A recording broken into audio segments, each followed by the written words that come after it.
Mike, what's going on, buddy? How you feel, man? I'm great, Brandon. Let's name names, and I am never going to be in the Hall of Fame unless I drive there. So I'm never going to be there. Oh, you want to name names? All right. Maybe Costas. No, I'm just kidding. All right. No, I like Costas. Good man. I know, and he's one of the all-time great broadcasters, no doubt. I'm not going to waste time telling you why you're going to be in the Hall of Fame. Just accept it. I'm saying it. You could accept this humbly and move on. You will be at some point. All right. So here's the funny thing, right? So I saw Mike at A-Rod's party, saw his beautiful wife again, who got to meet my wife. Great night, awesome party. Some random people there as well. I mean, Curtis Martin flowing through. It was awesome. And I've obviously texted with Mike, and I've known Mike for a long time.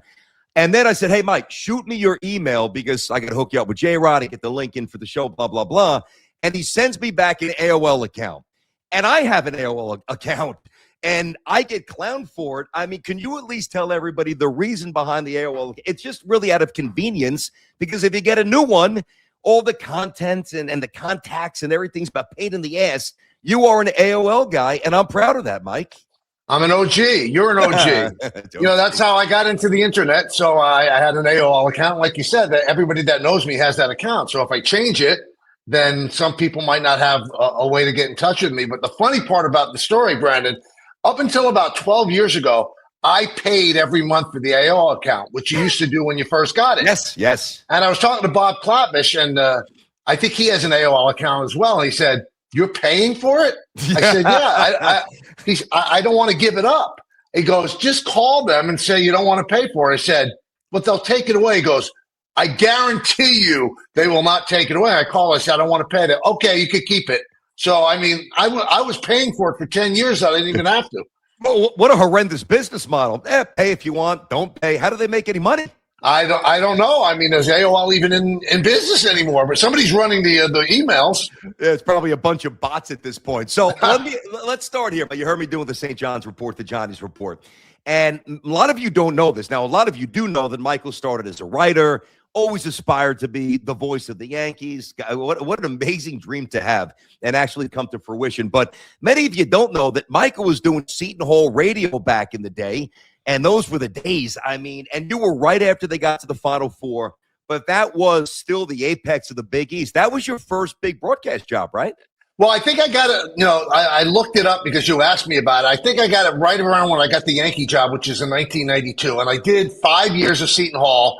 And Warner Fussell was the play-by-play guy, and I was the analyst. And those are fun times. I started with PJ, went to George Blaney, and I actually became friends at the time with a young kid named Danny Hurley. So I mean, he still remembers that as well.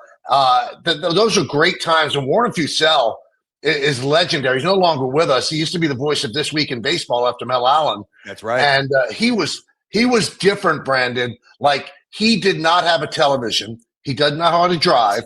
And Is he Amish? No, he had a television. He bought a television because he wanted to watch Game 7 of the 1975 Red Sox Reds World Series. Yeah. And he watched the TV, little TV, and he put it in his closet and never used it again. What? And he was locked in. He was just like an old-time guy. Yeah. I loved him. And we used to have a great time doing the games together. I think they were on WABC at the time. They were. Wow. So he treated you well. So it's funny because you're older than me, not by a ton, but you're older. So when you're coming up and you have these Yankee broadcast aspirations, I always wanted to be on the radio. I never really thought about doing games. And ironically, I've been doing St. John's for a long time. But there were some sports radio shows back in the day, right? Art Rush Jr., a couple of Dave Sims was doing some stuff. Were you just a newspaper guy? Like, how were your dreams? I'm very curious, outside of watching the Yankees, how were they fostered? How did you practice? Like, how did you dream this big dream and then try to pursue it without a lot of radio shows and stuff going on? Well, I loved the Yankees when I was a kid. I mean, I was the type of kid that, from the time I was 9 years old, I would watch or listen to every single game all year. I was a kid with the transistor under the blanket, listening to the West Coast games, much to the chagrin of my parents. And at 9 years old, Brandon, I was very rational. I was definitely afraid of getting hit by the baseball when I hit. So I said, I'm never going to be a Yankee, and I wanted to be involved with the Yankees some way. So as a 9-year-old, who knows if it's realistic? I said, I want to be the Yankee announcer. because there were 4 male voices in my house. My dad, Phil Rizzuto, Bill White, and Frank Messer. That's it. Wow. Well, my sister and my mom obviously were the women in the house, and I would watch and listen to every single game. But I don't have like the story like a Marv Albert where I sit there with a recorder and stuff like that. Okay. I probably do play-by-play in my head. Yeah. But it was just a dream. It was like an aimless dream. I'm sure so many kids out there have it. And then as I got closer to college, I started thinking, well, let's pursue this. And when I got to Fordham, Brandon, I really sounded like Vinnie Barbarino. I mean, up your nose with a rubber hose. Oh my God, I had the worst New York accent, and I was on WFUV. But I started writing then as well. I never wanted to be a writer, and I just felt, well, maybe this is another way into the business. And I ended up getting the job at the Post, and through many, many steps after that, I was at the Post, and I covered the Yankees for 5 years. First at the Post, and then the Daily News. I ended up getting the Yankee gig on radio, but I never had any aspirations whatsoever of doing talk radio, ever, ever, ever. I used to listen to Art Russ. I listened to a little bit, ironically enough, of John Sterling when I was really young. But the only reason I got into talk radio was a guy that you're very familiar with, Tim McCarthy. Oh, he's the best. He said, you really be good at this. You're opinionated, blah, blah, blah. And I ended up taking that as like a side gig right before I got the Yankee job. And, I've been doing talk radio now for 25 years. You still loving it? I really do. We obviously, people might not know this. We're friends, and I've gone back and forth. So like 3 or 4 years ago, I told you I was done. Yes, I was out. I said, and you said, really? I said, I'd say 95% chance. And I just was worn out. I'm getting older, and I have young kids, and I said, this is just too much to do that and the Yankees. And then there was like a second wind I got, and I stayed with the afternoon show. And then after the afternoon show with Don and Peter, I started to feel like exhausted again. I said, I can't do this. And the people at Good Karma, they run the radio division of ESPN Radio. They said, well, how can we keep you? I said, there's no way to keep me. I just can't do 4 hours in the afternoon and then do a Yankee game. I'm going to kill myself. And they said, how about a shorter show that you do by yourself? And I said, well, okay, I think about that. And they put it together. Why don't you go on from 11 to 1? And Brandon, I love working with Don. All those years. I know. And Don's a great friend, and I love working with Peter. But doing the show by myself, it's kind of re-energized me. 2 hours, it's unbelievable. It goes by so fast, and the callers are there, and I get guests because I know people in the business. It's been great. I could see myself doing it for a while now. Wow. A full disclosure, when I sent you that text inquiring about, what you were going to do, I was just hoping that I might have a place to land if things went sideways at the Fan. I didn't give a shit if you stayed or went. I figured that. Yeah, absolutely. I thought that you'd be absolutely a guy that would be able to like slide right in with Don. You have a great relationship with Don. Yep. And you obviously be good with Peter as well. But I ended up staying. I think after I told that, I ended up staying 2 more years on the afternoon, and then I was cooked again. But Good Karma made it so easy for me to stay, and I love it. I really do. And Mike, think about this. There's a different pressure doing a show by yourself. Like, there's just days where it's simple. Like, okay, Judge is on a heater. The Knicks get destroyed by the Pistons. That's a layup. And I don't want to say anybody could do that, but that's about as easy as it gets for somebody like us who's been doing it for a long time. And now I'm by myself, and I do some other stuff, where I'm with other people, but primarily day to day, it's just me, like you now, as you transition away from Don and Pete. The I don't want pressure, sure, but the responsibility is different. On a slow day, you got to get those wheels cranking and come up with some interesting content. Do you find that a challenge? Because you've never really had to do that, because you've always had Don, who's an animal and a sports radio lifer. And if things are slow, you guys can still create a spark. Yeah, it got me a little nervous at the beginning because, we moved to 880. So we left the FM stick, which was, really a fire-breathing stick, and had good reach. So that got me a little nervous because the first week or so, people didn't follow me right away because we were not being simulcasted on Yes either. That was a big part of the audience, the Yes Network simulcast. And then after about a week, it started to come back. And, as long as you have phone calls, you can create content. But like you're talking about slow time. Right now, we're in the middle of a slow time. I know. This isn't great. I mean, when the Knicks aren't playing, nobody cares about the Nets. The Rangers are awful. The Jets and the Giants with, the combine. So you got to come up with different ideas and creative ways to spark conversation. And that got me a little nervous at the beginning because when you have somebody there, like you had Sal and I had Don and Peter, even if there's nothing to talk about in sports, we could just BS about stuff. Yeah. I was in the car yesterday. I was listening to Don, Peter, and Alan Hahn, and they're talking about music and stuff like that. And I said, that's the beauty of being with somebody because you can go back and forth. Otherwise, if you're alone, as you know, and you're doing this, you're talking to yourself. Mm-hmm. And you're doing this right now without phone calls, which I give you unbelievable props. It's like there's no safety net. The phone call's the safety net. Yeah. If you need, I actually call the listeners my co-hosts. You can go to them and they could create content. But yeah, it's different when you're doing it alone. It's all on you. So I think the toughest thing doing a solo show is to be funny. Like how do you like? It's almost impossible. Like you almost have to be almost wacky because you can't really set up your own joke. So I think that energy and that theatrical presentation comes from either a hit piece when you rip somebody, which obviously people enjoy because it's good radio, but it's hard to be funny when nobody's next to you. Yeah, because you don't know if you're being funny. I mean, you could actually be funny and there's no laughter. You know what I mean? There's no audience. So if I was funny with Don and Peter, I'd get a laugh out of them. And I figure if they're laughing, then some people that are listening are laughing. But you have no idea when you're doing it alone. Sometimes you feel like you're speaking into the wind. And I'm glad you brought it up because I've told the people at Good Karma, they said, what's the hardest thing about it? I said, the hardest thing is to be funny. I mean, you could be provocative. You could have sports takes. You could be strong in your takes. But in order to be funny, I don't know. You just don't know if you're funny. You feel like Rupert Pupkin half the time. You're doing it in your basement. And you don't even know, is anybody laughing at this? So I figure if I can get a giggle out of it, maybe somebody listening somewhere on the stream or watching on YouTube, they're laughing as well. But it's a hard thing to gauge. I'm with you. All right. So you talk about speaking into the wind. Like, is anybody listening? My earliest frustration when we started at 1050. Now you guys started, Don started right after 9/11, right? Don was the first voice. I know he was. Was that right after or before 9/11? I think it was right. I think the week after 9/11.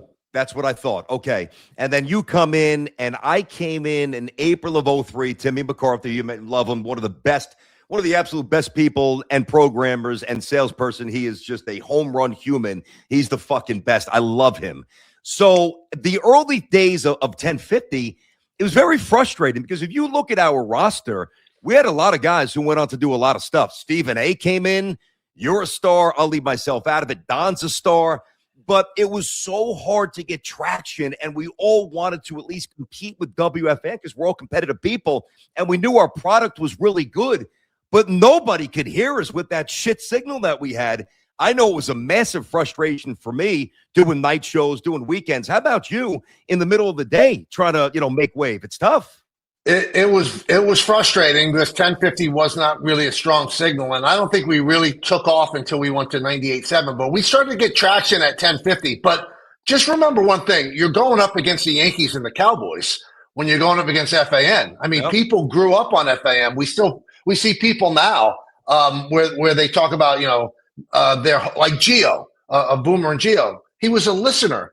You were a listener to FAN before any of this went on. So people grew up with it. It was hard to change their habits. So when we finally broke through, I mean, it was really one of the proud moments of my career because nobody thought we could do it. I mean, Mike Francesa, famously said, well, they're a pea shooter, stuff like that. Pea shooter. And nobody knew. I mean, we'd sit there and we'd get frustrated because we knew we were putting good content together, but you didn't know if anybody was listening. And then I think to this day, even though we ended up winning at times, I think radio ratings are ridiculous. Yeah. I mean, you're judging 8 million people in an area by 6 or 7 meters. It's a joke. It's horrendous. It's so inexact. And, we get frustrated because I think the turning point for at least the afternoon show for us is when they dropped Francesa on Yes and they simulcasted us. Mm-hmm. And I think that brought in another audience as well. And then we ended up beating him before he retired. So, at the beginning, it was tough. But, Tim has great ideas. He's great with promotion and stuff like that. He just knew how to program a station, and he knew talent, too. Yeah, he did. All right, so I mentioned Stephen A. You think he's going to run for president? I know you follow what's going on in the world like I do, and he's on Hannity. He's on The View. He's Chris Cuomo's his buddy. Like, he's everywhere. You think he's going to actually make a run at some point? Well, I mean, he might have golden handcuffs because he makes so much money from ESPN. You know, the rumors about 20 million a year. Yep. He'd have to give that up. You know, if he was running. But you know, it seems now from if you watch the political spectrum, you guys can make a lot of money if you're president. Yeah. But I'm not sure that. I'm not sure if he could win. I'm not sure if he has to cross appeal. But he's got something. You know, a lot of people, if you said 15 years ago Donald Trump was going to be president, they would laugh at you. Yeah, I think it's more of a celebrity thing now, a personality thing. So Stephen A. has a shot because he certainly has the connections and he has the voice and he has the reach. I was talking to my dad about this. They were over this past weekend. We were talking about Stephen A. and whether he's going to make a run. I said, listen, I think he wants to get on the debate stage. That's what I think because I don't know. I'm going to have Stephen on the show, so I'll ask him. But I don't think he's ultimately. That's just my opinion that he'll run for president. If he does, I don't think he'll win. Certainly won't embarrass himself. But what's interesting with him is that he's even said he's fiscally conservative. He would run as a Democrat, but I think and for a lot of reasons that we don't need to get into, I think in a lot of ways, Mike, he's more appealing to the right than he is to the left. I feel like he gets a lot of backlash from the left, and the right kind of almost embraces him, which is an interesting dynamic if you're trying to run as a Democrat. He's doing stuff right now, Brandon, that is so fraught with peril. Because I'm telling you, when our show in the afternoon took a downturn, it was right around COVID, and the three of us got very, very political. Yes, and people don't like that because, especially in talk radio, and Peter is very, very liberal. He doesn't hide it. And Don and I at that time leaned towards some liberal things, although I wouldn't say we were liberal. Mm-hmm. And people got turned off. I think a lot of people that listen to talk radio are male, conservative men, and we lost a lot of people because we were going up against Carton at that time, and he leans the other way. Yes. And I think that really hurt us a great deal. So that's my if any young kid is on talk radio, sports talk radio, ask me what I said, just stay away from politics. I never tip my hand whichever way I lean. Whatever, and like they go, oh, don't we deserve to know what you feel? No. You shouldn't care what I feel. If you would vote because of what Michael K feels, you're an idiot. You don't deserve a vote. I'll vote the way I want to vote, and you don't have to listen to it. And I never, ever tip my hand ever about which way I lean on things. That's a smart philosophy. You ever tell Peter to tone it down during some of those times? Yeah. Well, yeah. Tim McCarthy really thought it was going to hurt. And for the most part, people look at Peter and they don't like Peter because they might be on the other side of the political spectrum. And Peter is very, very, very, very liberal.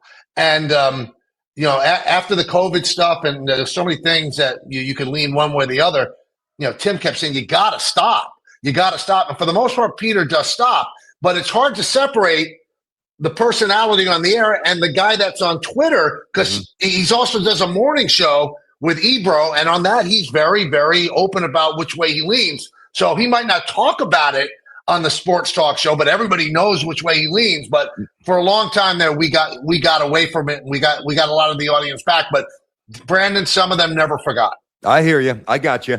All right, let me ask you about this. So I've talked to you about this privately, a lot of texts, and along the way. I think you have said that you've got fairly thin skin with certain things. Is that a fair assertion?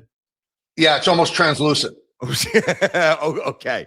Why? Why do you give a shit what somebody says on Twitter? Why?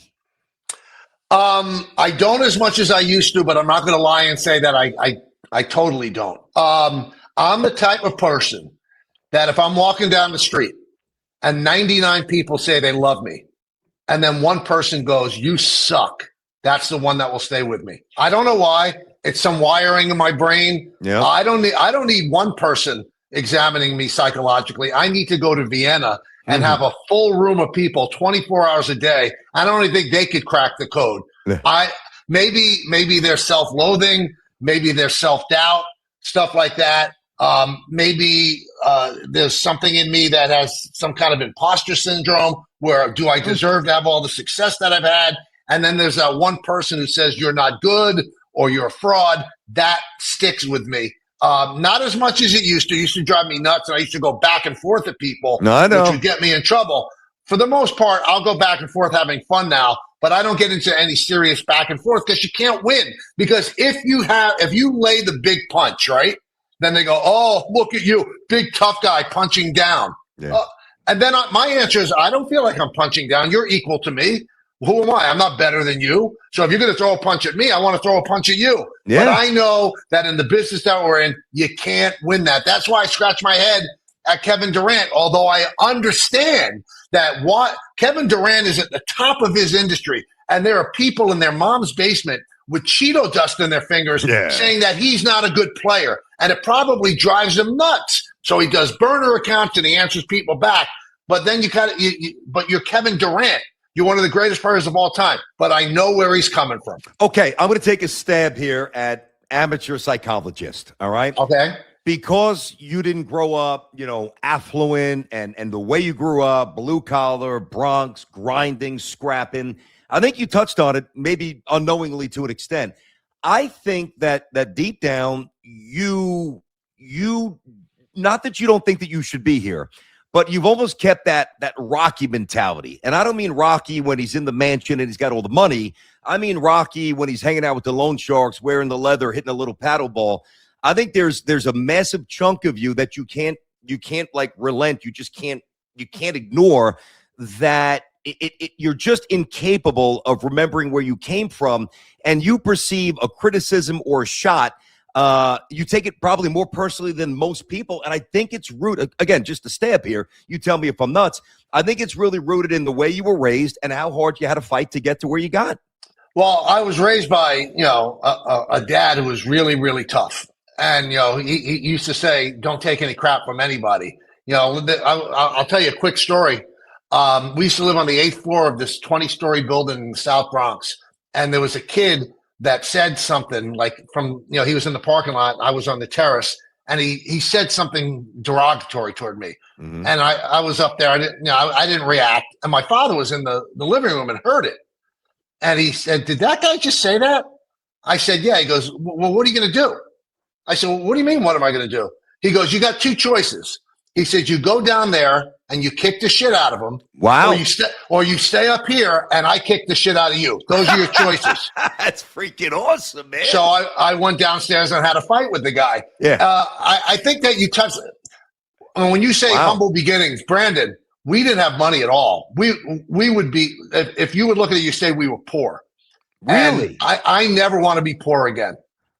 Well, you're not going to be, so you're good in that regard. But in my mind, yes, one person jumps me, and I said, "What if?" And listen, there's people in our industry that are really smart. There are some people that are bosses that aren't smart, and they listen to the way the wind blows. So if one guy I would push back at Mushnick and Raceman and all that, because there's one person you could change their mind, and all of a sudden you're out of your job, and all of a sudden you're really, really poor again. I don't ever want to be really, really poor again. And I think that's what drives me. That's why I continue to work the way I work when I'm in my 60s. I should be able to relax a little bit, but I don't want my kids to be poor, and I don't want to go back to that either. What did the kid call? Did he call you big head? What was he getting on you for? I didn't have that big a head at that. I think it was like, it was something like it was like K is gay or something like that. And my father said, you go down there and you kick the shit out of him. Wow. And because that's just how my dad was. My dad was a really, really tough guy. And I didn't want to have him, going at me. So I went downstairs and I had a fight with the guy. There's a third choice, though. He said, you either kick the shit out of him or I kick the shit out of you. But the third choice is, and this is really more about life, you could go down there and you could get your ass kicked by the kid, but at least you stepped up and you tried to do something about it. That's what I'm saying. No, as long as I fought. I mean, he phrased it, you could go kick the shit out of him. But the bottom line was I had a fight. If somebody was going to say something to me like that, you can't just let them get away with it. And maybe 50, 60 years later, I still think like that. If somebody's going to say something pejorative about you, how are you going to just sit back and let it happen? But I've been better at it. But there's times that you still want to go downstairs and kick the shit out of the person. By the way, scintillating vocabulary, pejorative. Look at this guy. The words always flow for you. Did you read a lot as a kid? Yes, you did. Yeah, I did. I did. And I read all sports biographies. Oh, so that's what really interested me. And my son loves sports, and I keep giving him books to read. but he's always on his iPad looking at sports-centered stuff where he's learning. That I said, Charlie, you got to read.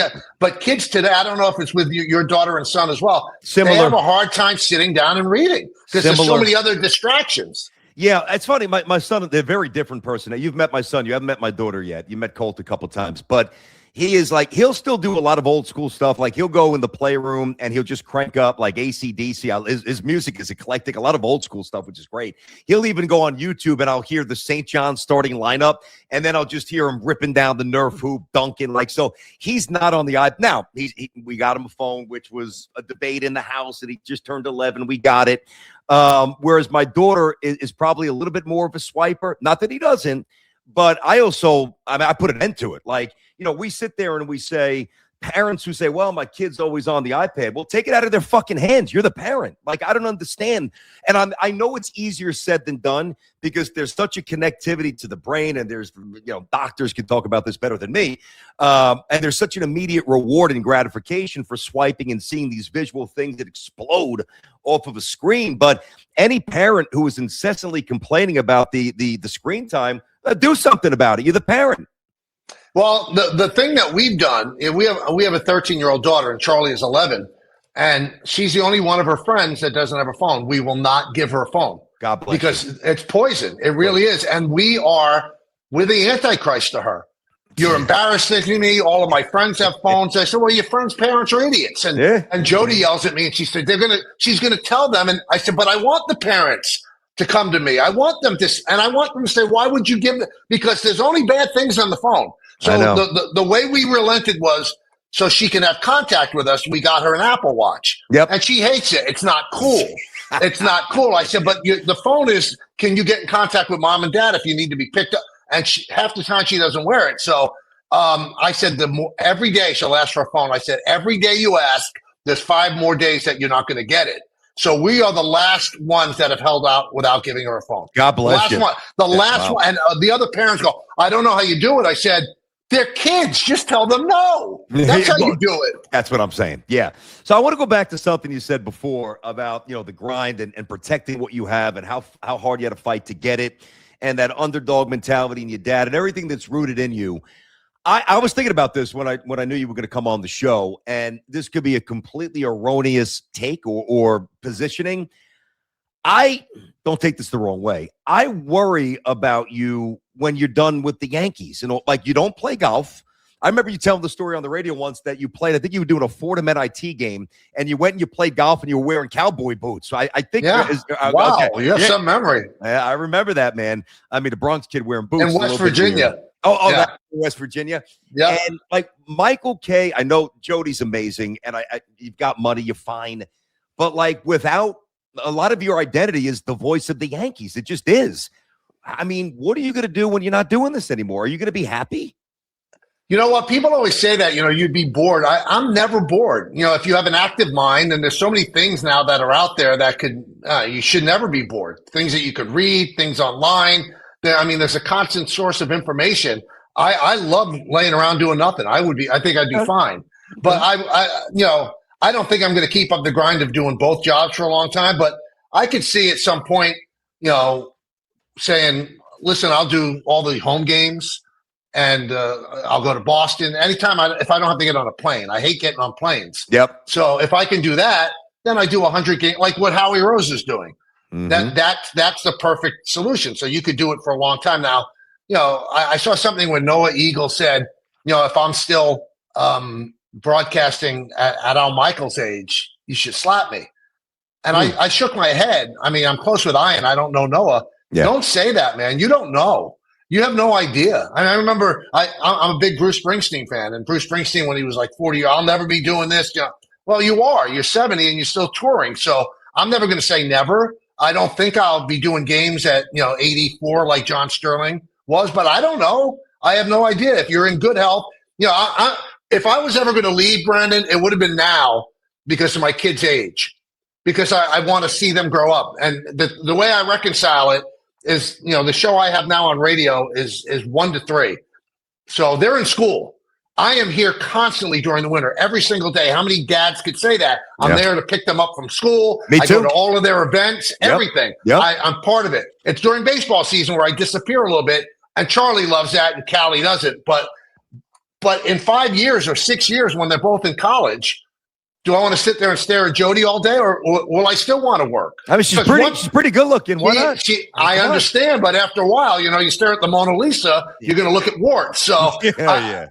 I just look at it and go, maybe in 5 or 6 years when they're in college, I want to continue to do it. So I love the saying, God laughs at those that make plans. I'll just take it day by day. There you go. That's a smart way to do it. All right, let me ask you this. So when Soto jumps to the Mets, God, the stuff that I had to put up with Sal, I'm like, this is going to be torture, and it is what it is. It's fun, and you got to lean into it.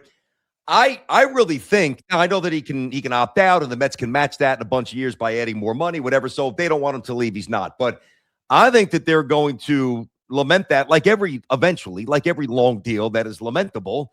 But I think in a weird way, this is going to sound crazy, maybe not for this year or last year, but I think almost the Yankees are, I don't want to say the word lucky that he chose the Mets, but it's going to enable them to do a lot more.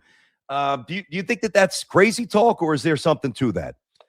Well, I think it's crazy talk for these 5 years. Obviously, he's one of the best hitters that we'll ever see, and they wanted him. I think that Hal went far and above what Brian was willing to do, but I think you hit on something really, really good. Most long-term contracts end poorly. They just do. I mean, people now without PEDs, they actually age, and Father Time beats them up, and that's it, and you're done. The Yankees offered 1 more year than the Mets. It was a 16-year deal. So what's Juan Soto going to be at 42? But I don't think you could worry about that stuff. I mean, Steve Cohen is closing in on 70 years old. You think he's worried about the end of Juan Soto's contract? No. So I think that was a big move for the Mets. I think it was a loss for the Yankees, and I think they pivoted quite well. But I'm not going to sit here and say it was a good thing for them, because the combination of Soto and Judge was, once in a generation sort of stuff. It was Ruth, Gehrig, it was that sort of thing. And I think Hal realized it and realized the value of it. So for the first 7 years of that contract, I think they're going to miss the fact that they don't have him. I got you. All right, so everybody says with Soto, and I mean, he's an amazing hitter. He's great, right? Generational, transformative, transcendent. Come on, man. Now, I'm not saying that there aren't elements of that are true, the on-base prowess and all that stuff. But come on, we've seen so much baseball. The guy who's truly generational is the guy who hits 320 with 40 bombs, or 348 like Miggy, or what Judge is doing. I mean, generational. Can you hit 310? I mean, honestly, don't you think that some of the Soto stuff is a little overstated, Mike? Yeah, but I mean, I would push back and say, you look at his statistics, there's numbers that only Ted Williams has done. All right. I mean, his on-base percentage, he's a different bird. He's not, I hear what you're saying. He's not your prototypical guy that you'd say that's a superstar, 50 home runs. But I still think those are going to come. I really do. He had a great year hitting in front of Judge. I mean, that was unbelievable protection, where that was one of the few times in his life that you go, I think I'd rather pitch to Soto than have to deal with Judge. Judge has never had that protection and still has been amazing. So I think Judge is better than Soto. Definitely. But just overall, he's a much better player, a much better hitter. But Soto is special. He is special. I'm not going to lie. Hey, you don't want to piss off those Met fans again. What is you and the Met fans? I mean, you always have something going on with the Met fans. Anything that I say about the Mets, because, Don and Peter hit me with Yankee Boy and stuff like that. So they think that I'm jaundiced. And anytime, I mean, the Met fans have such unbelievable love for their broadcast crew. Yes. That yes. Anybody else is just trash. And so they look at me and they go, oh, who is this guy? He's not Gary. How could he open his mouth? He has absolutely no right to say that. And I tell them, this is not a Yankee show. This is a sports show. I'm going to have comments about the Mets. Yep. I mean, the thing that got me on their bad side, Brandon, was when the Mets came to Yankee Stadium for the Subway Series last year. And I know a lot of people on the Mets. I mean, I'm close with a lot of people on the Mets without getting specific about it. And I was told, Soto's miserable, man. Mm. He's miserable. And I was told that he wanted to come back to the Yankees, and the family said, no, it's got to be the Mets. And so I said the stuff, and oh my God! And to this day, they don't. That was let me big. up about That was a big story, man. and it was true. Uh-huh. It was true. If you've heard some of the stuff that Carlos Mendoza has said publicly, there was a time there he said that he was very down. And yeah, it was transitional. I didn't say it was going to last forever. Mm-hmm. It was tough.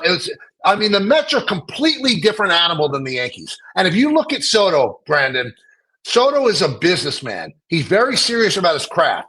And the Yankees are a very serious team.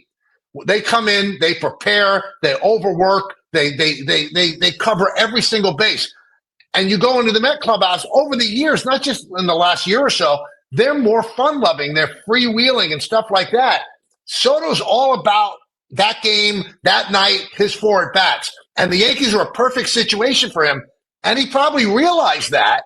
And also, he could be great, and Aaron Judge was going to get all of the shine, and Soto didn't care. But with the Mets, he is the guy. Mm-hmm. So it was a little bit of a different adjustment, but I think he's going to be fine. Yeah, he's definitely going to be fine. You mentioned the Mets broadcast team, and I think hurt's not the right word because the broadcast is still great, but one of the things that I think puts you at a bit of a disadvantage, and I'd love to hear your thoughts on this, is when Gary shows up, he knows he's got Ronnie and Keith or one of the two. You show up, and I won't name names. Some I think are much better than others. I know that Yes kind of changed the roster going into this year, but I think your job is inherently tougher because you're working with so many different people. Well, it's funny because at the beginning of Yes, we had, remember the old Naked Gun line where they had people in the booth and Dr. Joyce Brothers, there was like 9 people in the booth. Yep. And, they felt like it kept it fresh when Yes first started, that, all these different voices kept it fresh and you didn't know who you were going to get. And there's some validity to that.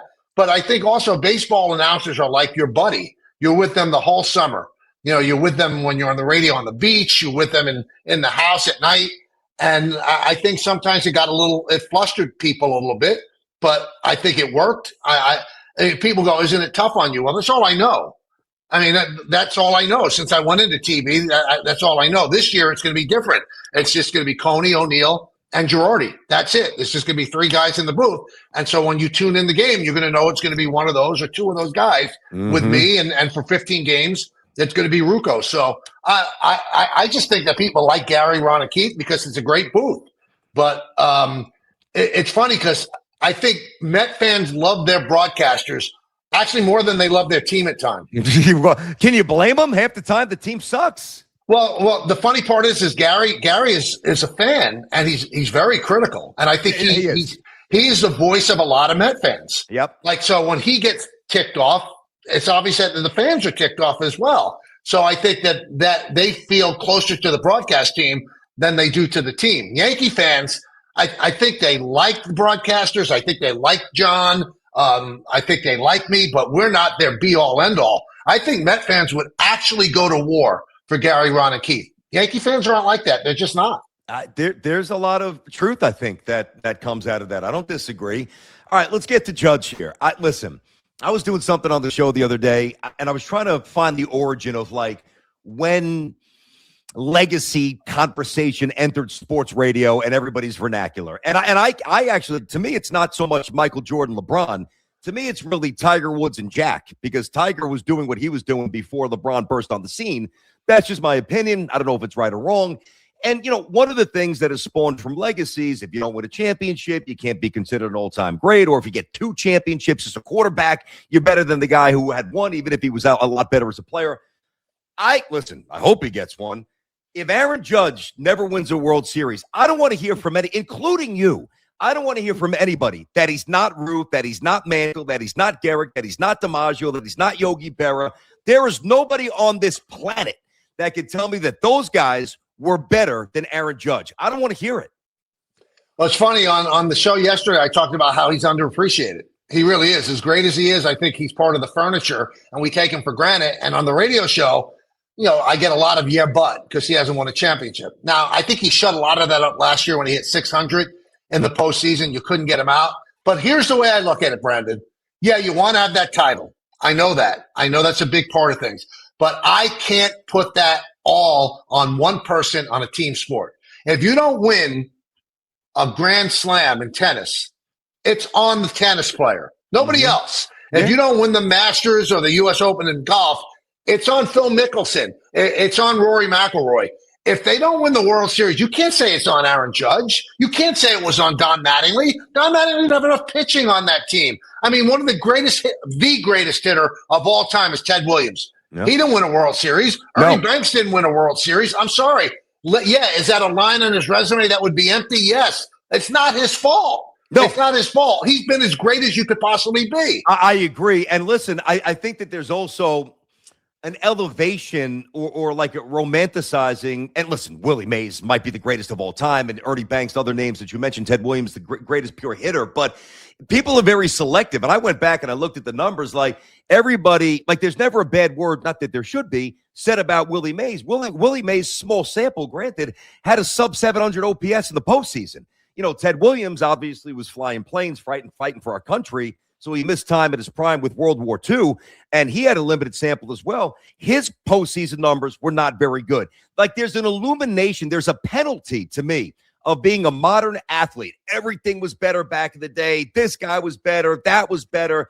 In a lot of ways, the world may have been better, but specific to sports, I think it's a crock of shit. And I think that the guys today, the great players, they are so micro-analyzed and scrutinized that it's an unwinnable situation for them. It is. It's amazing. And I think in baseball more so than any of the other sports, if you're a quarterback and you want to rip a guy for not winning a Super Bowl, the quarterback does have the ball in his hand.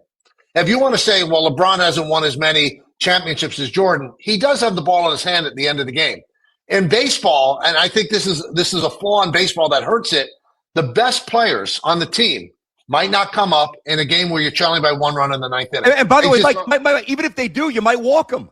That's right. That's right. And you could pitch around them without walking them, and then they expand the strike zone. I mean, you played in college. You actually know what the game's about. There's ways to get around guys where they can't hurt you. So I just think of all the sports, baseball is the ultimate team sport where if you don't have pitching, if you don't have other hitters around you, you could be the greatest player in the world. You could hit 1,000 and you still might not win a championship. So I'm not going to hang that on him. I'm just not. Yeah. And, even before last year, the narrative was he wasn't good in the postseason.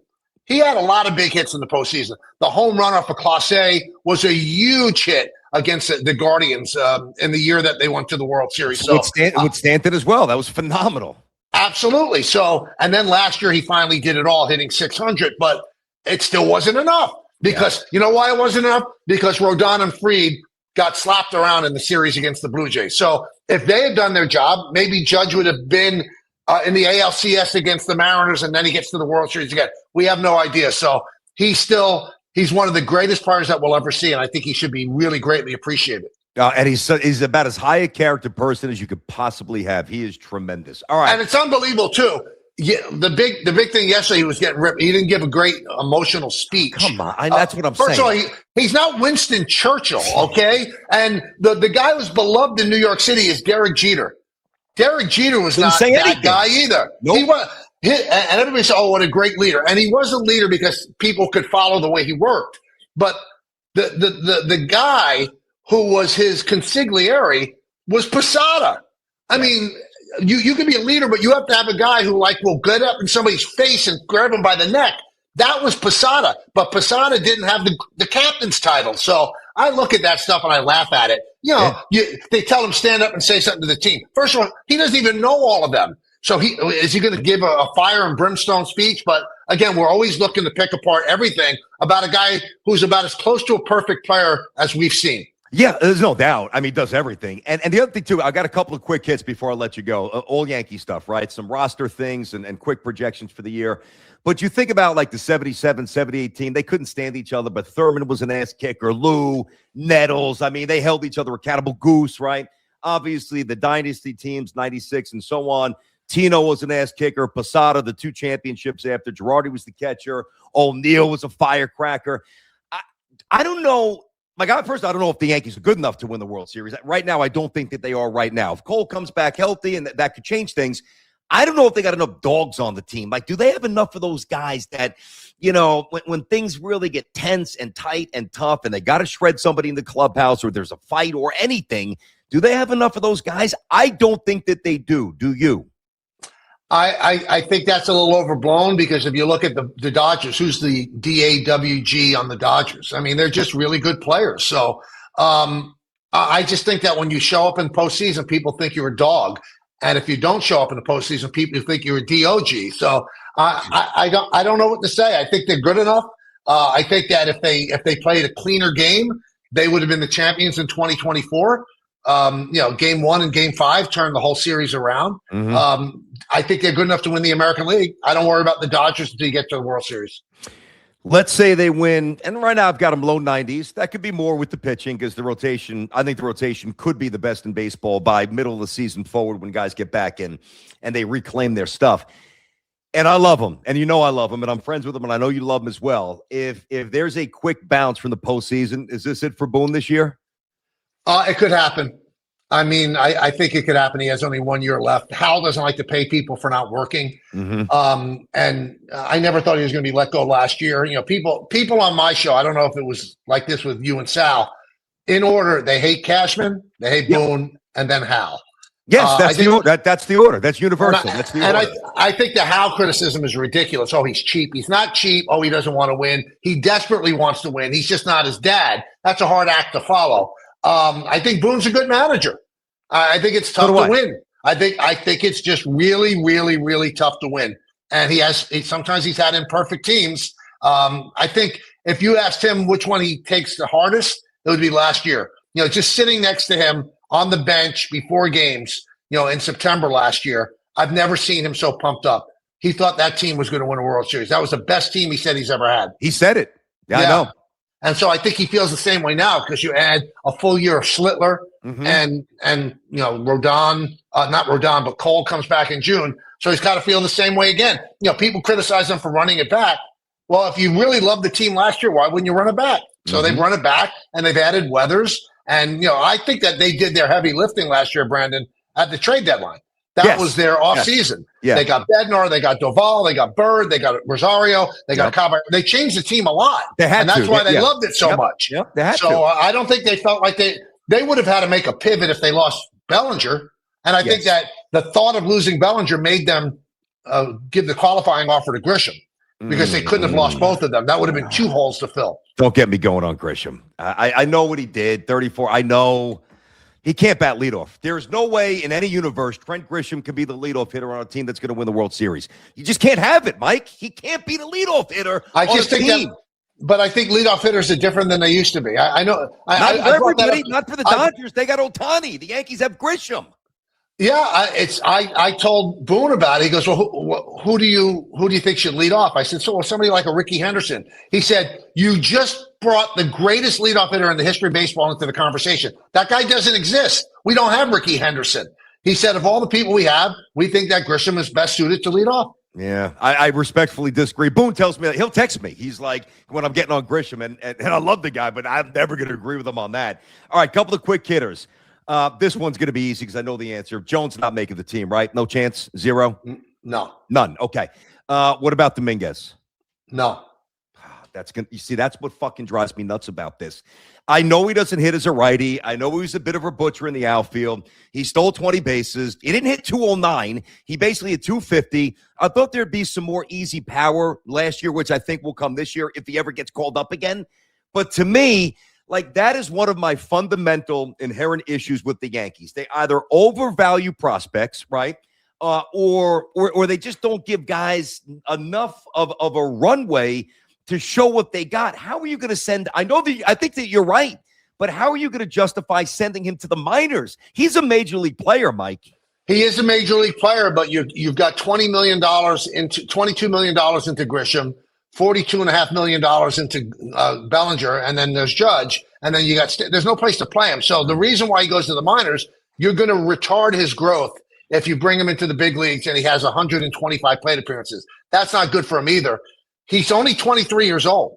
And I agree with you. I love his base running. He's energetic. He's got a great attitude. I think he could still be a very, very good player. I think the biggest strike he had against him, and it's going to sound dumb, and I think Joel Sherman wrote about this a couple of weeks ago, he got saddled with that stupid nickname, the Martian. Oh, God. And everybody thought he was good. And it's almost the same thing with the Knicks. We judge Mikal Bridges because they were stupid enough to give $5 first-round draft picks for him. Mhm. If they didn't, well, you wouldn't think he was that bad of a player. We'd love He's a him. fourth option, right? I know. But True. we try to make him measure up to 5 first. We try to make Dominguez measure up to the Martian. He's not the Martian. No. He's a good player. He could be a really good player for a long time. Is he a superstar? I don't know. If you can't hit righties and you can't play defense, I don't think you can be a superstar. No, I agree. All right, a few quick hitters here. When Volpe comes back, Caballero's going to get some run. I know McMahon's taking some reps at shortstop. It's obviously going to be different this year. If Volpe does not radically change his approach and his numbers, I mean, you can't. And I love the kid. You can't keep running him out there. I mean, the leash has to be shorter this year, right, Mike? I would think, but they do love him. They do. They just love him. I mean, Boone's one of the nicest guys you've ever met. Yes. And I think you'd feel the same way. Yes. So it was at Citi Field last year, and Meredith asked him a question about Volpe because the defensive metrics were down. And he answered the question. He got really, really angry on the podium. And then he's walking up the podium, and he looks at Meredith, and he goes, he's effing elite. Do you understand me? He's effing elite. So he feels very strongly about Volpe. So I asked Boone over the winter, talking with him privately, I said, what happens if Caballero's hitting 350 at the end of April and then Judge is ready to come, Volpe's ready to come back? Is Volpe getting a job? He said, let's see if Caballero's hitting 350. Yeah, but I think Volpe still gets the job. And what they will say is Caballero's value is that he plays all around. He'll still get at bats. Which I don't disagree with. I mean, I remember his first game, one of his first games in Tampa, he let that base hit go under his glove in the outfield. Right. But no, he can run. He's got good value, grinder, good energy. I like Caballero.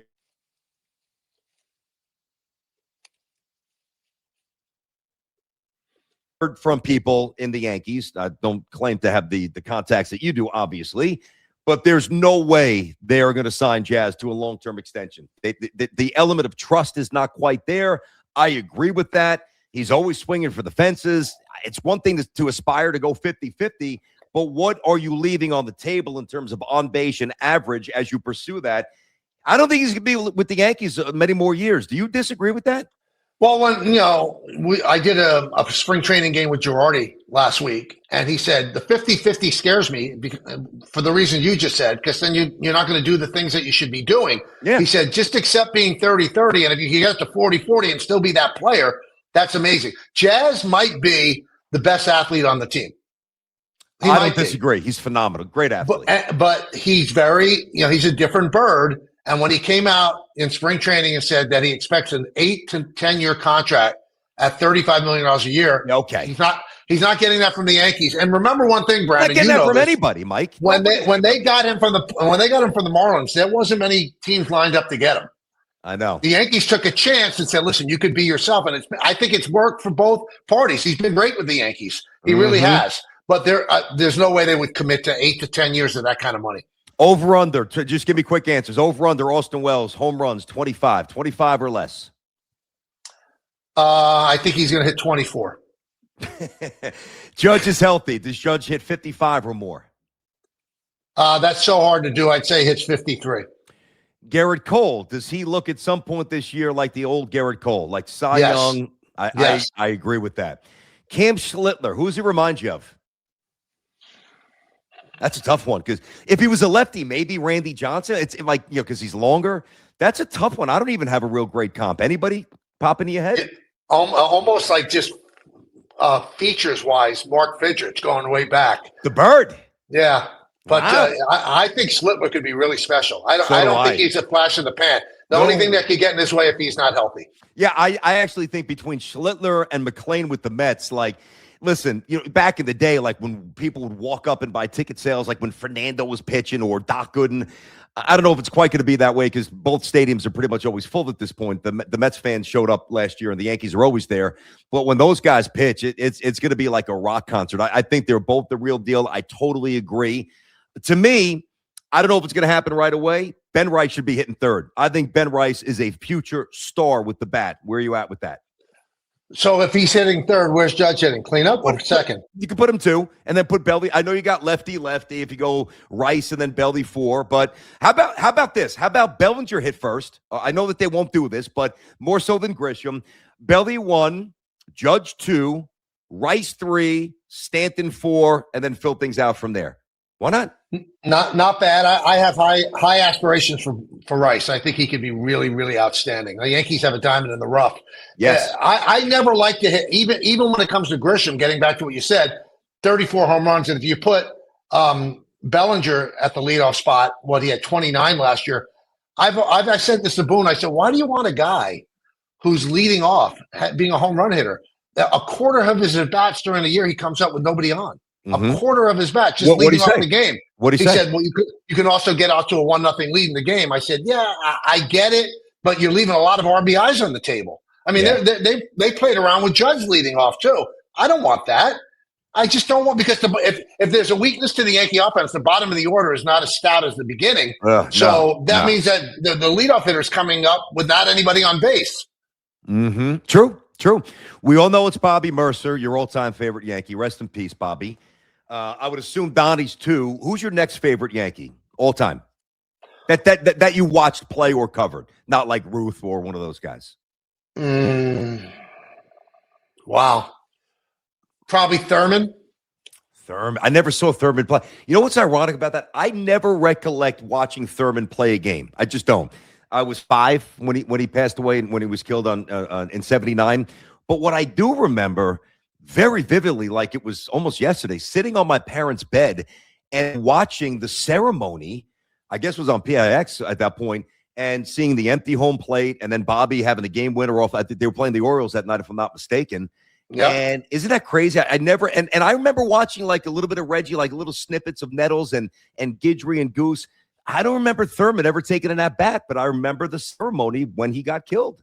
Yeah, because growing up a Yankee fan, nobody could ever call me a front runner, because when I really started liking the Yankees, they were awful, and he was part of the transition. He was on that team that was awful. It's almost like what Bernie is with the later day Yankees. Bernie was on the one they were awful, and then he was a big part of it. And for people that are younger listening, and maybe I'm sure you've seen it, the home run that Thurman hit in the playoffs against the Royals and Doug Bird, it's unbelievable. I mean, that's when Monument Park was like 450 feet away, and the ball just kept going and going and going, and it was a huge home run.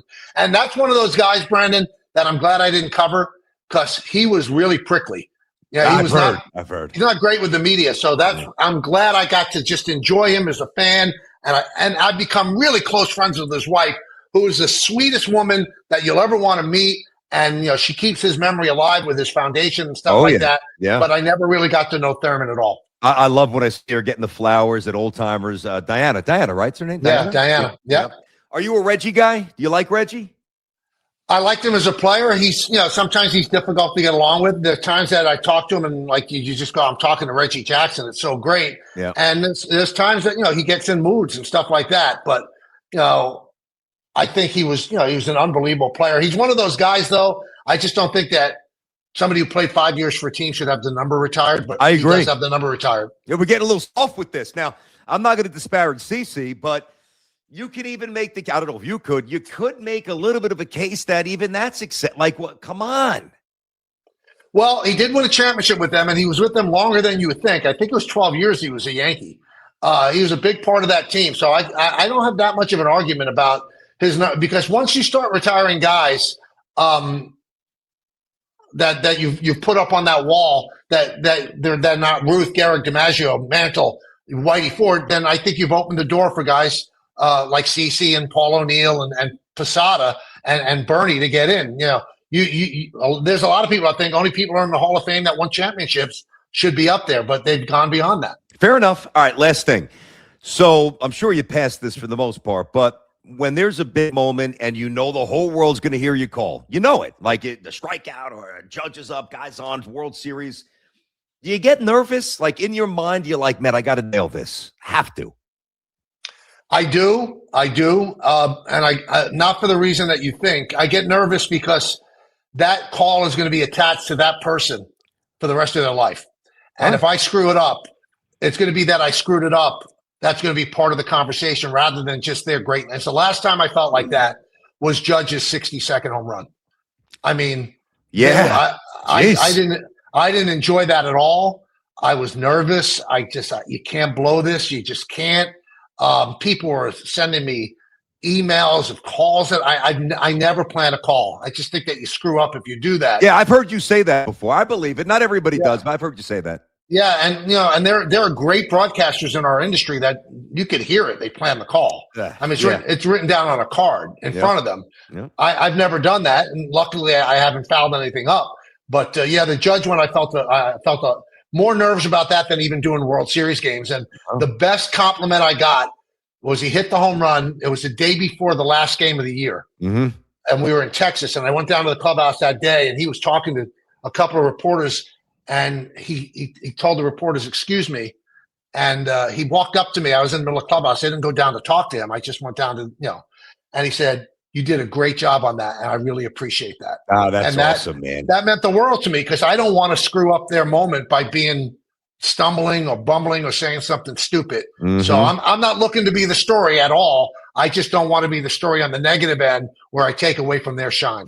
Well, listen, I'm trying. It's been a phenomenal chat, but not an interview. Great conversation. You know I love you. Since I'm starting out this new platform, I could use a little pop here, make some news. You talk about script and stuff. Gary Cohen script anything? I don't know. I don't think so. I don't think Gary scripts it. I'll tell you one thing that came close to a script for me. You think Gary scripts things? I don't think he does, but if I found out that he did, I wouldn't be surprised. It's something, and he's great. Mechanically, he's terrific. Sometimes it sounds a little scripty.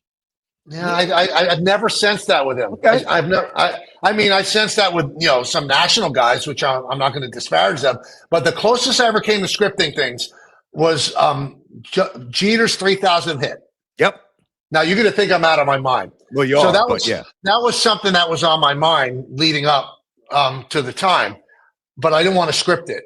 And who would know that he was going to hit a home run right for his 3,000 hit?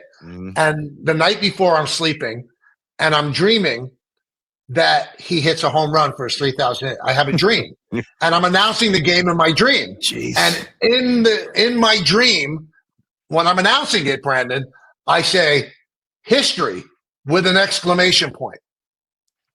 Wow. I wake up, go to the ballpark. Yeah. He hits a home run. Oh. And all of a sudden I go back and I'm thinking about what I dreamt about, and it comes out of my mouth, history with an exclamation point. But it wasn't written. It wasn't written. It wasn't planned. I had dreamed it. How freaky is that? I had dreamed that I was going to say that, and he was going to hit a home run for his 3,000 hit. Yeah, by the way, man, like I remember that you can't tell this. Remember the time I walked into the bar on crutches? That time Joey was there when we were up on the Upper West Side.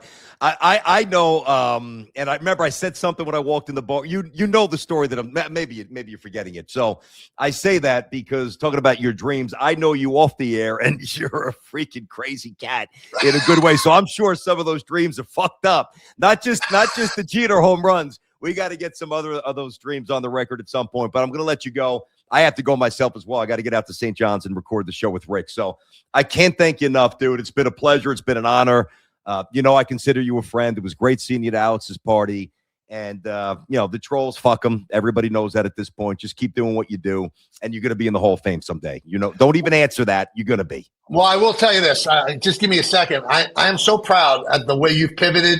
What was done to you and Sal. I said it on the air. I couldn't believe how you guys reacted to 2 weeks knowing it, and you did unbelievable shows. And then when I saw you at Alex's party and you had already started this, I said, dude, I can't waste time. I mean, the way you've pivoted, it's the way Brian Cashman pivoted when they lost Soto. So really proud of you, and I hope this is a huge success for you. I appreciate that. Thank you, Mike. Don't get me going on cash. I got some things I got to complete. I'm going to let you go before I get you in trouble. I can start getting on Cashman. Cashman's my biggest issue with the Yankees. It ain't Hal. It's not Boone. It's Cashman. But with that being said, he too is going to be a Hall of Famer, to be fair. I'm going to let you go. Great seeing you, buddy. Thank you very much, man. Thanks a lot.